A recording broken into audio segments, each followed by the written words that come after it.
खलीफा के हम हैं, खलीफा हमारा, वो दिल है हमारा, आका हमारा, हमारा हमारा खलीफा हमारा, वो दिल है हमारा, आका हमारा, वो दिल है हमारा, आका हमारा. Assalamualaikum dan selamat datang kembali dalam program This Week with Huzur.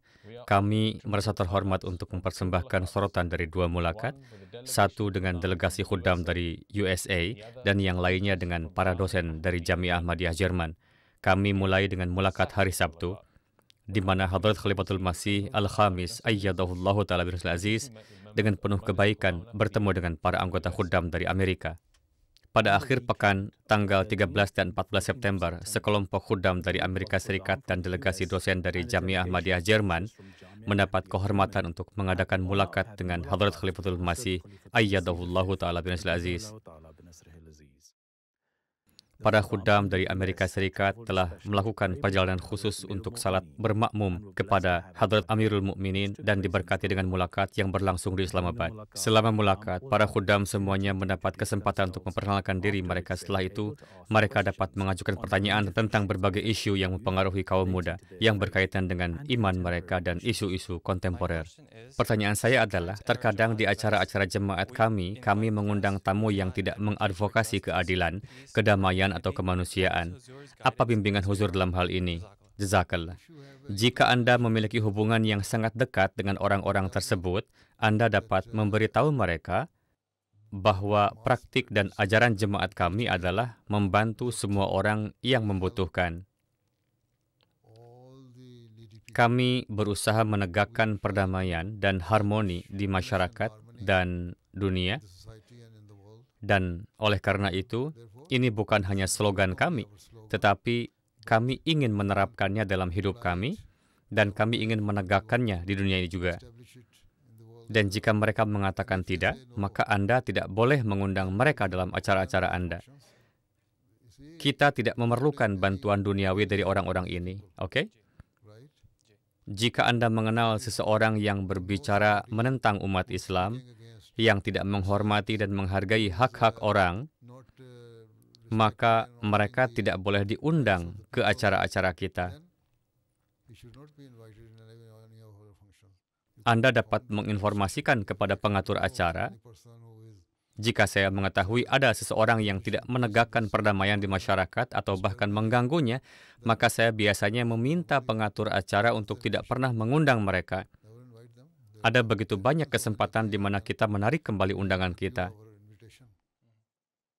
Di dalam rumah tangga, di mana bahasa Inggris adalah bahasa pertama dan orang tua sendiri tidak berbicara bahasa Urdu dengan lancar, apa cara terbaik untuk mengajarkan bahasa Urdu kepada anak-anak kita? Apakah Anda telah belajar bahasa Urdu? Saya berusaha, Huzur. Bagaimana Anda mempelajarinya?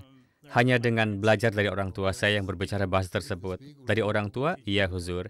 Jika mereka berbicara bahasa Urdu dengan Anda, maka tidak apa-apa. Anda akan mempelajarinya. Bahkan cucu-cucu saya, mereka berbicara bahasa Inggris. Kapanpun saya bertanya kepada mereka, pertanyaan apapun dalam bahasa Urdu, mereka menjawab dalam bahasa Inggris. Jadi itu adalah kebiasaan di sini, dan karena suasana di sini cukup berbeda, mereka menghabiskan waktu yang cukup lama di sekolah, beberapa jam di sekolah, dan mereka membaca buku dalam bahasa Inggris. Jadi inilah mengapa mereka berbicara bahasa Inggris, mereka membaca bahasa Inggris, tetapi kita harus berusaha berbicara dalam bahasa Urdu dengan mereka. Dengan cara ini mereka akan segera bertahap belajar berbicara bahasa Urdu. Setiap orang memiliki kemampuan dan potensi mereka sendiri ketika datang ke pembelajaran bahasa baru. Beberapa orang berhasil mempelajarinya, sementara yang lain tidak. Setidaknya mereka memahaminya. Huzur, bagaimana kita dapat mengajar anak-anak kita cara menulis atau memahami? Dalam hal itu, kelas bahasa Urdu harus diorganisir. Jika mereka adalah anak-anak Wakafinau, maka Departemen Wakfinau harus mengatur kelas bahasa Urdu dan menjelaskannya kepada mereka. Mereka hanya sedikit ragu untuk berbicara bahasa Urdu. Kita tidak tahu cara berbicara bahasa Inggris, tetapi kita masih berusaha berbicara bahasa tersebut. Demikian pula Anda juga harus berbicara bahasa Urdu. Seorang khadim lain bertanya kepada Hadrat Amirul Mukminin tentang peristiwa favorit huzur dalam kehidupan Nabi Suci SAW. Ada banyak peristiwa, setiap peristiwa dari Rasulullah SAW berfungsi sebagai pelajaran bagi kita. Inilah sebabnya mengapa Allah Ta'ala telah berfirman bahwa beliau adalah teladan bagi umat manusia. Seseorang harus mengikuti teladan beliau. Saya menceritakan banyak peristiwa dari kehidupan beliau. Baru kemarin saya menyebutkan beberapa kejadian. Setiap tindakan, perbuatan, dan perintah Nabi Suci Sallallahu Alaihi Wasallam adalah sedemikian rupa sehingga jika seseorang bertindak sesuai dengannya, maka akan memperbaiki kehidupan mereka. Oke? Bacalah sejarah dan Anda akan belajar tentang semua peristiwa. Semua kejadian yang berkaitan dengan kehidupan beliau adalah baik. Beberapa orang mengatakan bahwa penghargaan alam inami bermuara pada berapa banyak angka atau poin yang dicapai oleh sebuah jemaat. Bagaimana kita bisa memastikan bahwa dalam upaya meraih penghargaan ini, para pemuda tidak merampas diri mereka dari tujuan sejati berpartisipasi dalam kompetisi itu, yaitu pertumbuhan rohani. Beberapa orang benar ketika mereka mengatakan bahwa sebagian memang terjebak dalam upaya hanya meraih angka atau poin, dan dengan cara ini mereka menyimpang dari tujuan yang dimaksudkan. Saya juga pernah berkhidmat di Khudamul Ahmadiyah. Saya berkhidmat sebagai naib sadar dalam komite yang merekomendasikan jemaat mana yang harus diberikan penghargaan alami inami. Mereka memiliki semua data yang mereka analisis untuk mencapai kesimpulan. Suatu kali saya memiliki keraguan tentang sebuah majelis tertentu dan saya meminta laporan mereka dari tahun sebelumnya. Ketika saya melihat laporan tahun sebelumnya mereka, poin mereka dimulai dari 0. Dan mereka telah memperoleh nilai yang signifikan di setiap bidang, dan dalam laporan tahun berjalan mereka, mereka telah mulai menghitung nilai mereka mulai dari 0 sekali lagi. Saya menunjukkan bahwa laporan ini dibuat-buat dan bahwa majelis tersebut sebenarnya tidak melakukan pekerjaan itu, tetapi telah mencoba untuk mengecoh. Mereka seharusnya memulai kemajuan mereka dari angka yang mereka tinggalkan dari tahun sebelumnya, tetapi sebaliknya, mereka telah mencatat kemajuan mereka dimulai dari 0 untuk menunjukkan kinerja yang signifikan. Atas dasar ini, melalui Sadr Sahib dan Amilah, saya merekomendasikan dalam komite bahwa majelis ini harus didiskualifikasi dari kompetisi ini, karena mereka mencoba untuk mengecoh administrasi. Pertama dan terutama, kita harus berkhidmat dengan tujuan memperoleh keridhaan Allah Ta'ala, bukan hanya untuk mencapai angka dan membuat orang lain senang. Seseorang tidak boleh berkeinginan untuk meneriakan slogan Allahu Akbar dengan berbohong. Allah Ta'ala tidak membutuhkan seseorang untuk meneriakan slogan palsu, juga tidak akan menguntungkan siapapun. Setiap orang ingin mendapatkan penghargaan. Jika seseorang telah melakukan segala upaya untuk meraih penghargaan ini, dan jika mereka berkembang lebih jauh dengan mengambil langkah-langkah baru untuk melakukan perbaikan lebih lanjut, maka itu baik. Tetapi jika sebuah majelis dimulai dari 0 dan mencapai 80 poin pada tahun sebelumnya, dan kemudian mereka kembali ke titik awal pada tahun berikutnya, dan mereka mulai mengumpulkan data dari awal sekali lagi, maka ini akan menjadi penipuan. Ini seharusnya tidak terjadi. Dengan demikian, biasakanlah untuk melakukan segala sesuatu yang Anda lakukan untuk memperoleh cinta Allah Ta'ala dan untuk memperoleh keridhaan Allah Ta'ala. Oke? Huzur tercinta, pertanyaan saya adalah, jika saya memiliki pinjaman pendidikan, hipotek, dan pinjaman mobil, dapatkah saya tetap pergi ke haji? Ada kondisi-kondisi tertentu untuk ibadah haji. Seseorang harus memiliki sarana yang diperlukan untuk transportasi, seseorang harus dapat pergi dalam keadaan damai, seseorang harus memiliki sarana keuangan untuk pergi, kesehatan seseorang harus baik. Ini semua adalah kondisi untuk melakukan haji, bukan? Ya Huzur, sepanjang hidup seseorang ada 5 salat wajib setiap hari, puasa selama 1 bulan dalam setahun adalah wajib, haji adalah wajib bagi seseorang sekali dalam hidup mereka jika mereka memenuhi kondisi-kondisi ini. Jadi jika Anda berpikir bahwa Anda dapat mengatur semuanya di mana Anda dapat melunasi hutang-hutang Anda dalam jangka waktu tertentu dan pergi haji tanpa terbebani secara finansial, maka itu baik-baik saja. Anda boleh pergi haji, tetapi lebih baik bagi seseorang untuk melunasi utang-utang mereka terlebih dahulu, dan bagi seseorang untuk melaksanakan haji hanya setelah melunasi hutang-hutang mereka. Oke? Baik, Huzur, jazakallah. Jika Anda melaksanakan 5 salat waktu Anda dengan benar, Allah Ta'ala akan menerimanya. Segala sesuatu tergantung pada niat seseorang. Suatu ketika, seorang lelaki miskin menabung selama bertahun-tahun untuk dapat melaksanakan haji, namun ketika dia hendak memulai perjalanannya untuk melaksanakan haji, dia dapat mencium aroma daging yang sedang dimasak dari rumah tetangganya.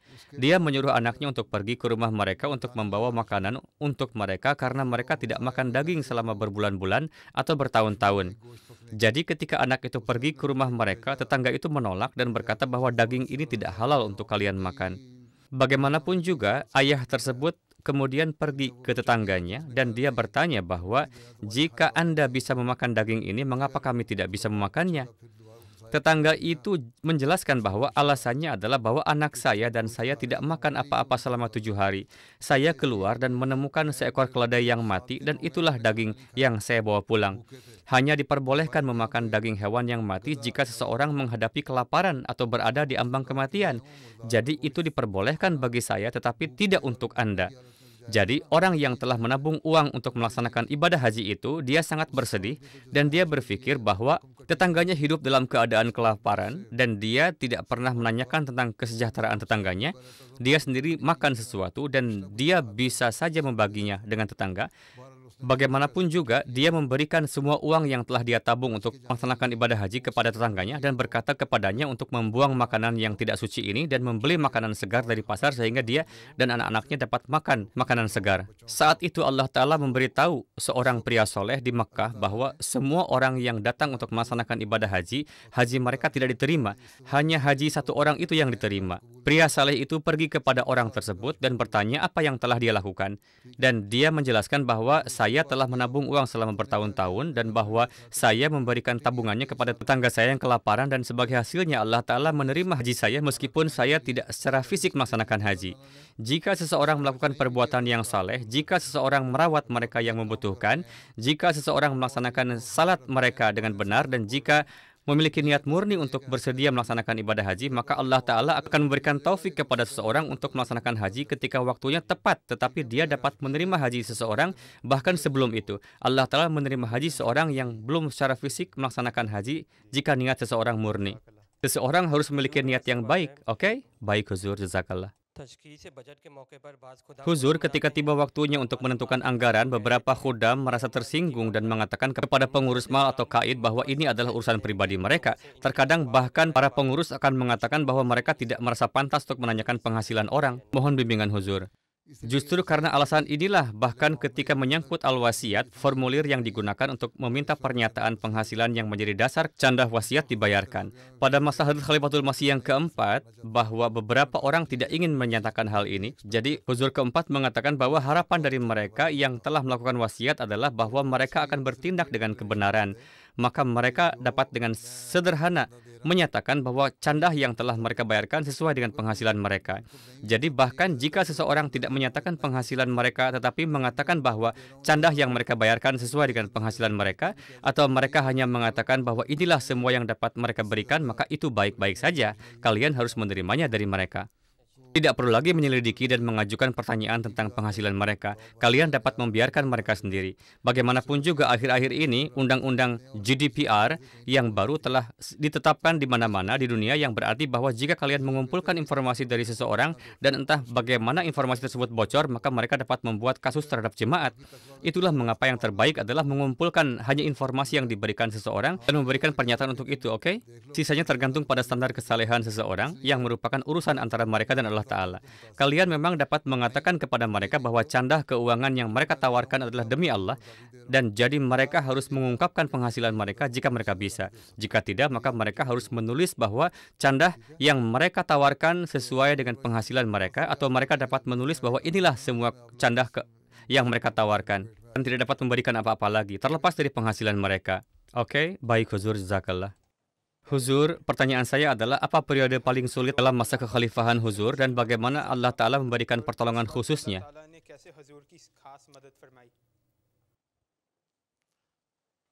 Masa paling sulit adalah ketika saya dijadikan khalifah. Setelah itu Allah Ta'ala menciptakan kemudahan sendiri. Oke? Setelah itu saya tidak tahu, tetapi Allah Ta'ala sendiri yang mengurus semua pekerjaan. Apalagi yang harus saya katakan kepada Anda? Orang-orang telah melihat ketika masa sulit itu terjadi. Anda pasti juga telah melihatnya dalam beberapa video lama. The following day, teachers from Jamia Ahmadiyya Germany were blessed to have a mulaqat with Hazrat Khalifatul Masih.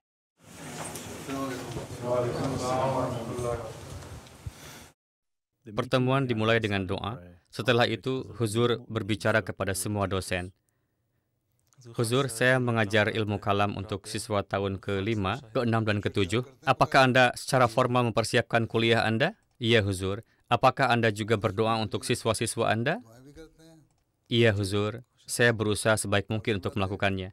Anda mengajar bahasa Persia? Ya, Huzur. Untuk kelas mana? Tahun ke-6, 7, di semester kedua.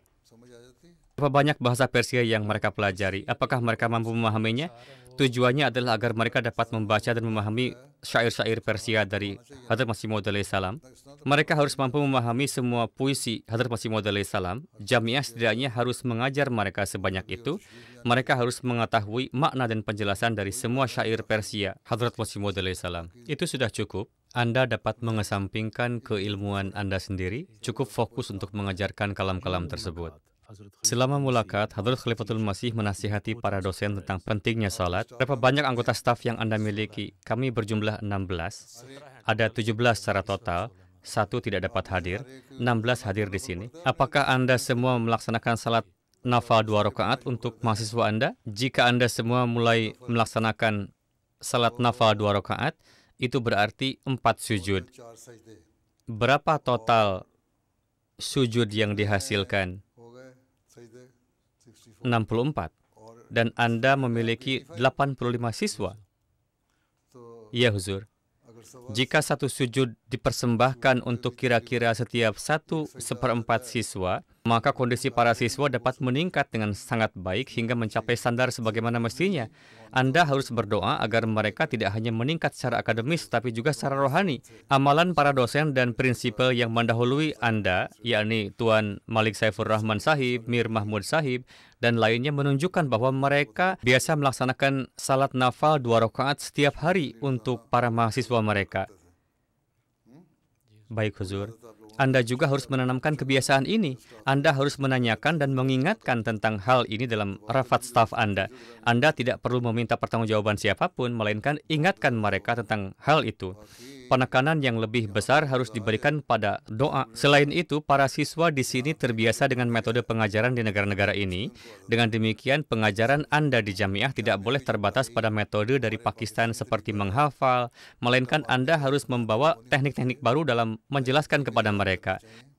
Mungkin saja mereka semua lulus, namun saya telah mengamati bahwa ketika menanyakan pertanyaan kepada mereka, mereka tidak mengetahui jawabannya. Mereka harus memiliki pengetahuan yang mendalam. Apapun yang mereka pelajari harus memberikan mereka pengetahuan yang luas. Meskipun mereka tidak sepenuhnya memahami semua pengetahuan, setidaknya mereka harus mengembangkan keterampilan memberikan jawaban yang memadai dalam lingkup apa yang mereka ketahui. Ada segelintir mubalik yang berdebat dengan baik, menjawab pertanyaan, memiliki pengetahuan umum yang baik, dan mampu menghubungkan Islam dengan hal-hal non-religius. Mereka mampu berbicara kepada orang-orang non-religius tentang ajaran Islam, dan dalam terang politik juga. Apakah Anda meminta para ahli dari berbagai bidang untuk datang dan menyampaikan ceramah? Ya, Huzur, kami melakukannya.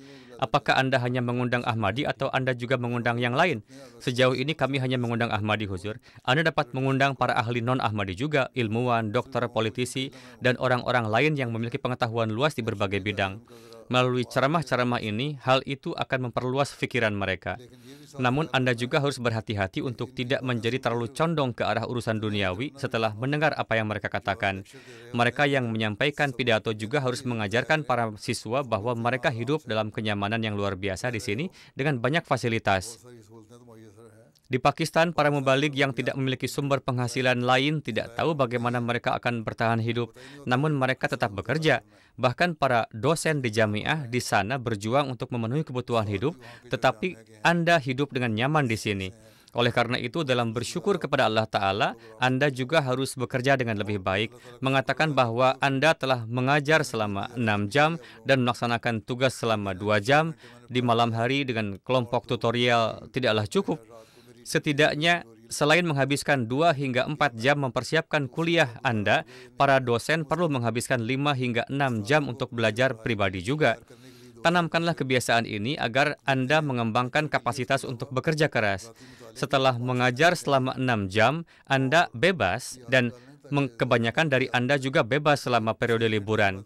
Tidak ada pekerjaan pada saat itu. Namun Anda telah tinggal di Rabwah dan Anda sadar bahwa beberapa guru biasanya menjadi sibuk bekerja di Khudamul Ahmadiyah, dan departemen-departemen lain.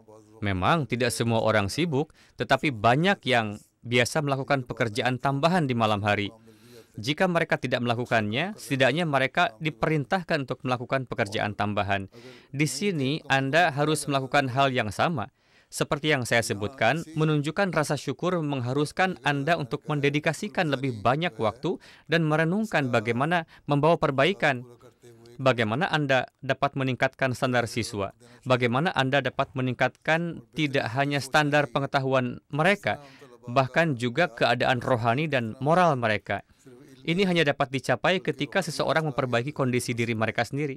Standar yang dibutuhkan belum tercapai. Saya mengatakan hal yang sama kepada jamiah di sini di Inggris, kepada Anda dan kepada semua institusi jamiah lainnya, berusahalah untuk mencapai standar yang diperlukan. Karena masih banyak tantangan yang akan datang. Anda tidak dapat bersaing dengan dunia dengan menggunakan metode-metode standar.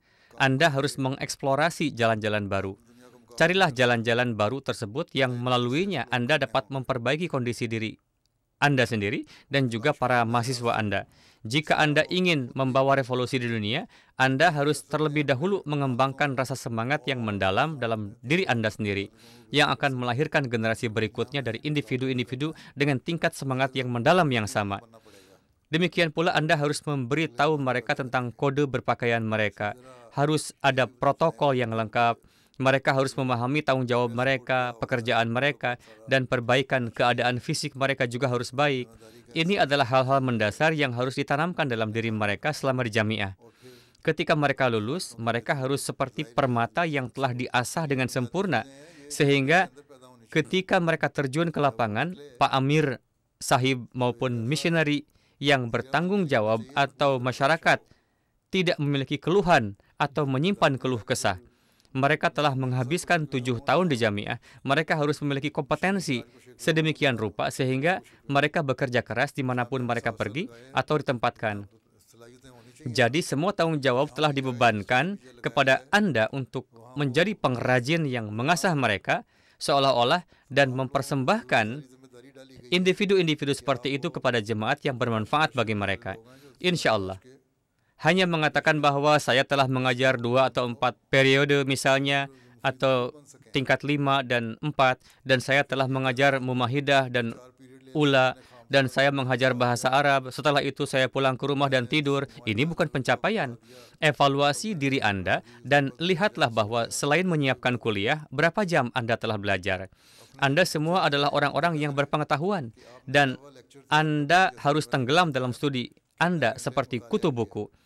Selain itu, bangunlah di pagi hari untuk berolahraga. Setelah salat tahajud dan fajar, berjalanlah selama 30-45 menit. Bulan-bulan musim dingin sekarang mendekat, malam akan lebih panjang, jadi tidak ada alasan juga Anda dapat tidur lebih lama di malam hari, dan setelah berjalan di udara segar luar ruangan, bahkan di bulan-bulan yang lebih hangat, jika Anda ingin beristirahat selama 1 jam atau 1,5 jam, maka Anda dapat memulai pekerjaan Anda lagi. Dengan melakukan ini, Anda akan melihat bahwa pikiran Anda juga akan diperkuat dan distimulasi, dan Anda juga akan berada dalam kondisi fisik yang lebih baik. Jadi, inilah tantangan yang menghadapi Anda. Hanya mengajar 2 kelas di jamiah bukanlah tantangan Anda. Tantangan Anda adalah menyerahkan orang-orang seperti itu kepada jemaat yang lebih baik secara rohani, intelektual, moral, dan dalam segala hal. Anda harus menjaga target dalam pikiran Anda saat bekerja untuk mempersiapkan terbaik dari yang terbaik untuk reformasi jemaat di masa depan. Bukan hanya dengan mengatakan, saya telah mengajar mata pelajaran ini dan itu, saya telah mengajar bahasa Arab, saya telah mengajar fikih Islam, saya telah mengajar ilmu kalam, saya telah mengajar terjemah Al-Quran, mengajar tafsir. Setelah itu, ciptakan kebiasaan dalam diri mereka untuk terus belajar setelahnya. Ada beberapa yang melakukan pekerjaan yang sangat baik, yang melakukan pekerjaan akademis yang sangat baik, dan selain itu, di samping upaya tabligh mereka, beberapa juga melakukan pekerjaan yang sangat baik dalam hubungan masyarakat. Ini juga harus terjadi. Para mahasiswa juga harus mengembangkan kepercayaan diri bahwa mereka dapat berbicara kepada semua orang. Meskipun mereka mungkin pemimpin atau politisi terbesar atau siapapun, mereka harus mampu berbicara dengan percaya diri kepada orang-orang itu tentang agama. Para mahasiswa harus dengan jelas menunjukkan atau menyadarkan apa saja kesalahan mereka, yakni kesalahan orang-orang itu. Hal-hal seperti itu juga penting di samping pelatihan ini.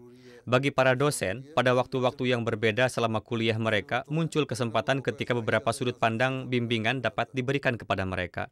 Mata pelajaran apapun yang Anda ajarkan, baik itu kalam, hadis, fikih, akan selalu ada hal-hal yang dapat Anda sampaikan kepada mereka secara langsung tentang bagaimana mereka dapat menerapkannya dalam hidup mereka, bagaimana hal itu bermanfaat bagi mereka, dan bagaimana mereka dapat mengambil keuntungan dari ini. Dan ini hanya akan terjadi ketika Anda sendiri memperoleh manfaat darinya. Selama pertemuan, para dosen jamiah juga dapat mengajukan pertanyaan dan memberikan pembaruan tentang beberapa pekerjaan mereka. Bagi para dosen, saya menciptakan pengaturan yang membantu, di mana ketika mereka mengajar Al-Quran Suci, kata-kata akan ditulis di satu sisi, kemudian terjemahannya, dan kemudian jika sebuah kata kerja telah muncul bahkan 1000 kali dalam Al-Quran Suci, setiap kali muncul akan memiliki makna leksikalnya di sampingnya. Dan kemudian lebih lanjut akan memiliki tafsir tentangnya yang diambil dari hadis, dari kitab-kitab tafsir, dalam hadis-hadis atau hadis-hadis pendukung dari Sihah Sittah.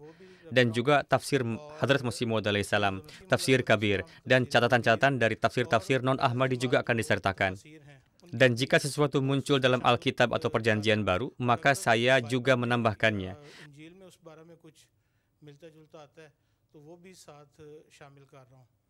Lalu kapan ini akan selesai?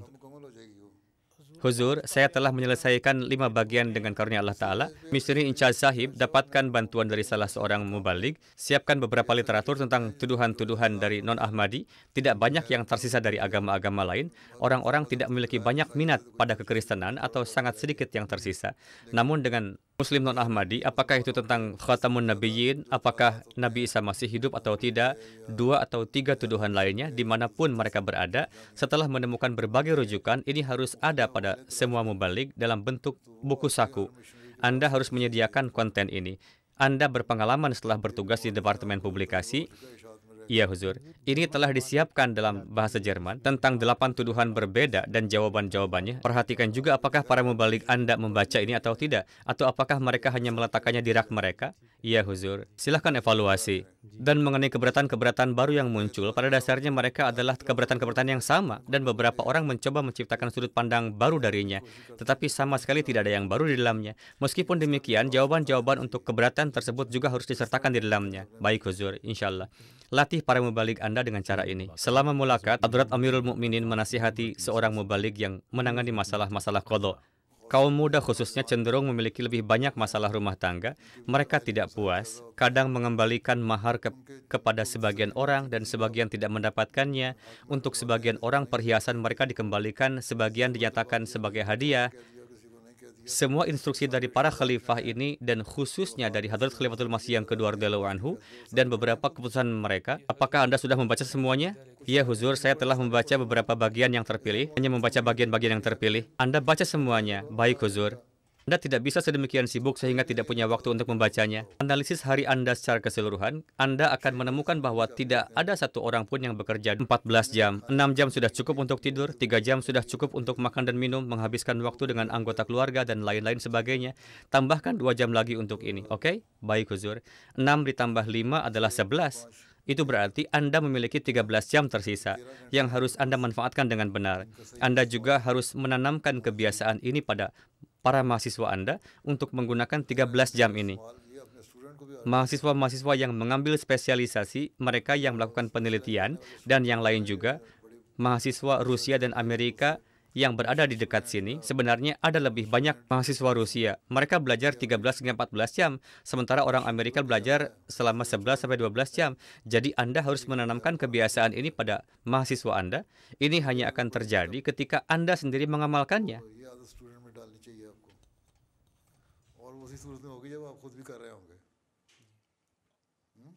Huzur, saya mohon doa untuk ini. Insya Allah kami akan berusaha melakukan ini. Di samping doa, tindakan juga diperlukan. Beberapa orang datang dan berkata, mohon doa supaya terkabul. Saya katakan kepada mereka, pertama, berapa banyak salat yang Anda kerjakan? Saya mendapati mereka mengerjakan 3 waktu salat saja. Saya kemudian berkata, jika kalian tidak salat, lalu bagaimana doa-doa saya akan bermanfaat bagi kalian? Karena itu, lakukan usaha kalian sendiri terlebih dahulu. Nabi Suci SAW menyatakan bahwa kalian harus mendukung doa-doa saya dengan doa kalian sendiri. Siapa yang bisa menjadi penolong yang lebih besar daripada beliau? Oke? Baik, Huzur. Huzur, saya ingin bertanya tentang situasi di Pakistan. Bagaimana pandangan Huzur? Apakah situasi akan membaik bagi jemaat Ahmadiyah dan juga secara umum? Segala sesuatu memiliki puncak, setelah itu ada penurunan. Di sini juga akan ada puncak.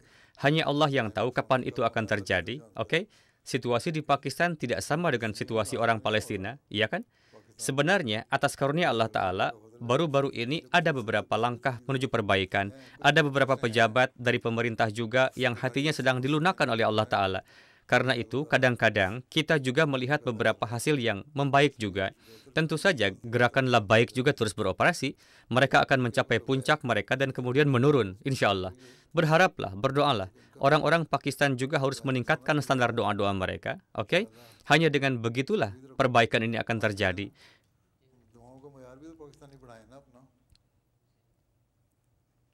Oke? Ketika mulakat berakhir, para hadirin mendapat kesempatan untuk berfoto dengan Hadrat Amirul Mukminin. Itulah sorotan dari beberapa kegiatan Huzur tercinta akhir pekan lalu. Sekarang kami mengakhiri dengan segmen terakhir kami, ringkasan khutbah Jum'ah. Dalam khutbah Jum'ah hari ini, Huzur Ayyadahullahu Ta'ala bin Aziz melanjutkan khutbah-khutbah tentang Perang Taif. Huzur menceritakan sebuah peristiwa luar biasa dari Hadrat Abu Sufyan bin Harb radhiyallahu anhu yang pernah menjadi lawan Islam yang sengit, namun kemudian siap melakukan pengorbanan besar untuk agama tersebut. Di antara mereka yang terluka oleh pemanah-pemanah kaum musyrik adalah Hadrat Abu Sufyan bin Harb. Sebuah panah mengenai matanya, menyebabkan matanya keluar dari rongganya. Dia segera pergi kepada Nabi Suci SAW sambil membawa matanya di tangannya. Dia berkata, "Wahai Rasulullah SAW, saya telah kehilangan mata saya di jalan Allah Ta'ala."